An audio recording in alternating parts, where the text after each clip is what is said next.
بسم اللہ الرحمن الرحیم۔ السلام علیکم۔ میں ہوں ڈاکٹر رستان شاہ اور آپ دیکھ رہے ہیں ڈاکٹر رستان شاہ آفیشیل یوٹیوب چینل۔ میرے دوستو، کچھ دن پہلے میں نے آپ کے ساتھ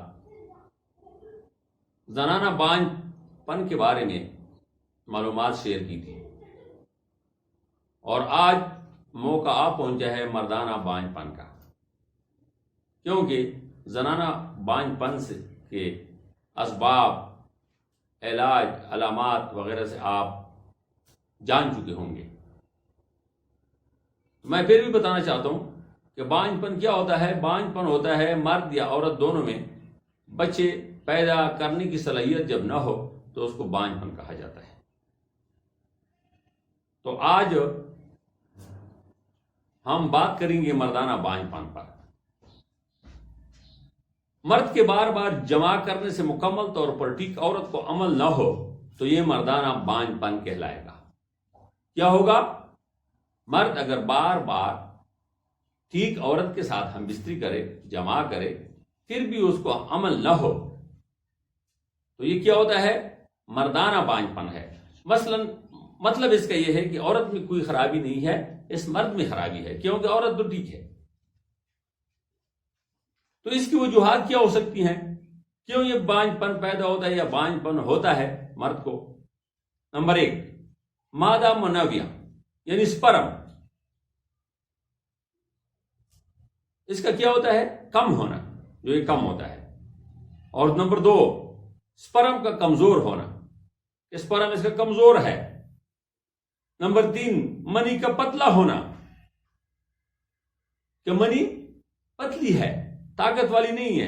نمبر 4، جماع کے دوران فوراً انزال ہونا، یعنی جب بھی مرد عورت کے قریب پہنچے اور اس کو انزال ہو جائے تو پھر اس سے تو ناممکن ہے کہ منی اپنی جگہ پہ پہنچتی نہیں ہے، تو حمل کس طرح ٹھہرے گا؟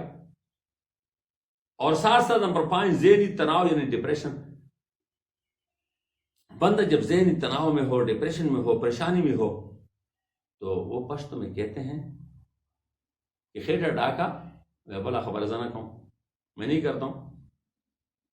اس طرح جب یہ سارے کچھ دماغ سے، ذہن سے، دل اور دماغ کا ایک پیج پہ ہونا چاہیے۔ اور اس کے وجوہات نمبر 6 میں شوگر یا ٹی بی بھی ہو سکتی ہے، کہ وہ بندے کو شوگر ہو یا ٹی بی ہو، پھر بھی اس کے سپرم جو ہے وہ صحیح نہیں ہوتے، وہ طاقتور نہیں ہوتے۔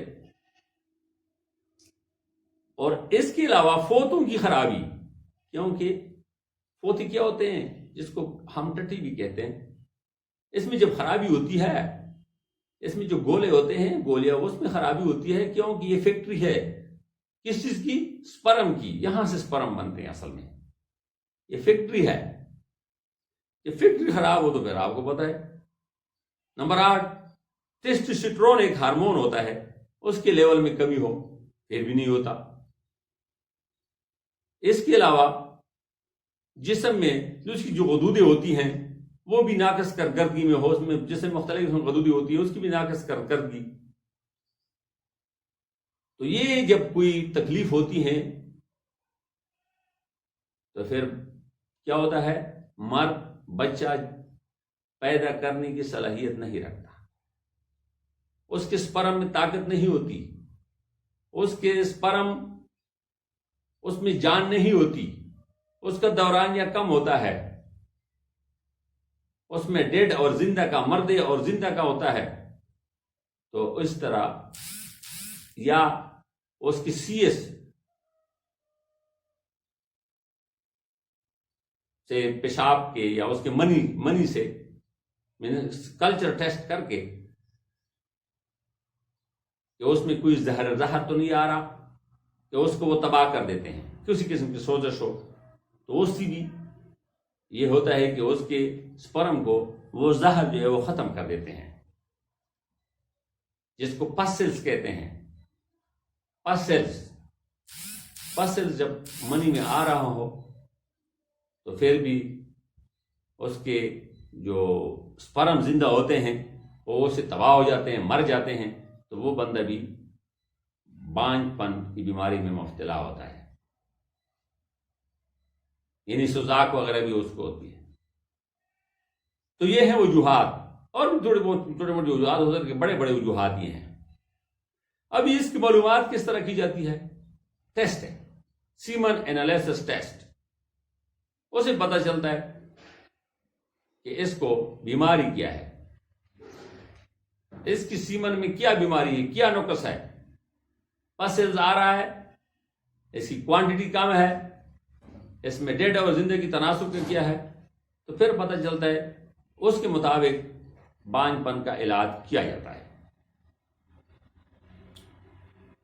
تو ساتھ ساتھ جو غدود ہوتے ہیں، تائرائڈ گلینڈ،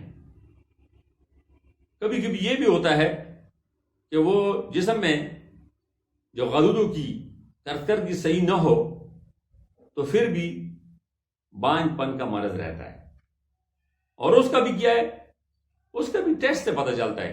اس کے لیے ٹیسٹ کیا جاتا ہے T3 T4 TSH، یہ گلینڈ غدودوں کی وہ ایک ٹیسٹ ہے. اس سے پتہ چلتا ہے کہ آیا یہ گلینڈ کی کارکردگی اچھی ہے یا نہیں ہے، اور اس میں خون میں اس کا لیول کم ہے یا زیادہ ہے. تو جب یہ معلومات ہو جاتی ہیں پھر اس کے مطابق علاج کیا جاتا ہے. تو اس لیے علاج تو میں دوائیاں تو آپ کو اس لیے نہیں بتا سکتا ہوں کہ یہ مختلف، ابھی پتہ نہیں کہ بانجھ پن کس وجہ سے ہے. اگر آج میں دوائی بتا دوں آپ کو پسلز کی تو اور اس کی اور مسئلہ ہو، مطلب ہے کہ پھر وہ ٹھیک نہیں رہے گا. اس لیے میں اس کی دوائی نہیں بتاتا ہوں. اگر اللہ نہ کرے، ہاں اس کے وظیفے بھی ہیں، وظیفے بھی کرنے چاہیے، پرہیز بھی کرنا چاہیے، اور اس کا علاج بھی کرانا چاہیے.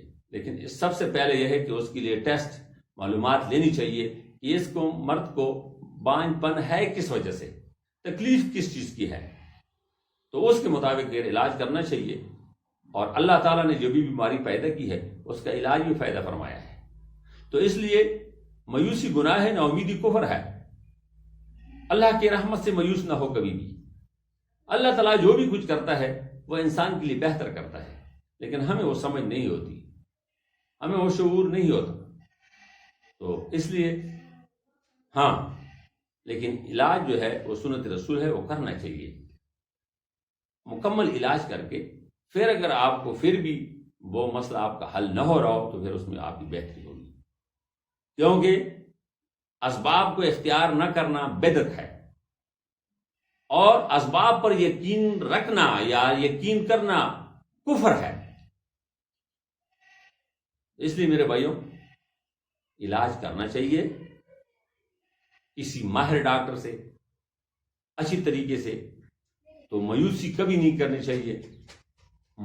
تو انشاءاللہ تعالیٰ آپ کا کام ہوگا. اگر پھر بھی نہیں ہوتا، آپ نے علاج کیا اور دوڑ دھوپ کی، تو پھر اللہ تعالیٰ پہ رکھ دے، انشاءاللہ اللہ تعالیٰ بہتر کرے گا. تو میں اس پر ختم کرنا چاہتا ہوں اپنے واسطے مباحثے کو. تو محترم اس کو صدقہ جاریہ سمجھ کر آگے شیئر کریں تاکہ ہمارے اور بھائیوں کو بھی معلومات حاصل ہوں، اور آپ کو بھی اللہ تعالیٰ ثواب دارین سے نوازے گا اور مجھے بھی. تو میں اجازت چاہتا ہوں، اپنا خیال رکھیے گا. خدا حافظ. السلام علیکم. خوش رہیے اپنے خرچے پہ.